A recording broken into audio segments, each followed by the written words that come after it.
মধ্যপ্রাচ্যে নতুন করে উত্তেজনা ছড়িয়ে পড়েছে। একের পর এক মার্কিন বিমান ঘাঁটিতে হামলার দাবি করেছে ইরান। এতে পুরো অঞ্চলে সংঘাত আরও তীব্র হওয়ার আশঙ্কা দেখা দিয়েছে।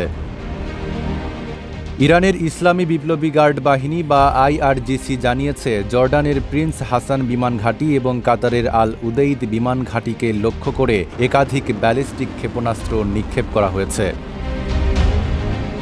জানা গেছে, জর্ডানের ঘাঁটিতে একটি কমান্ড অ্যান্ড কন্ট্রোল সেন্টার এবং MQ-9 ড্রোনের হ্যাঙ্গার ধ্বংসের দাবি করেছে আইআরজিসি। অন্যদিকে কাতারের আল উদেইদ বিমান ঘাঁটিতে একটি যুদ্ধবিমান রক্ষণাবেক্ষণ কেন্দ্র এবং একটি কমান্ড অ্যান্ড কন্ট্রোল সেন্টার ধ্বংস করা হয়েছে বলেও দাবি করা হয়েছে। কাতারের প্রতিরক্ষা মন্ত্রণালয় জানিয়েছে, তাদের ভূখণ্ড লক্ষ্য করে ছোড়া ক্ষেপণাস্ত্র প্রতিহত করা হয়েছে।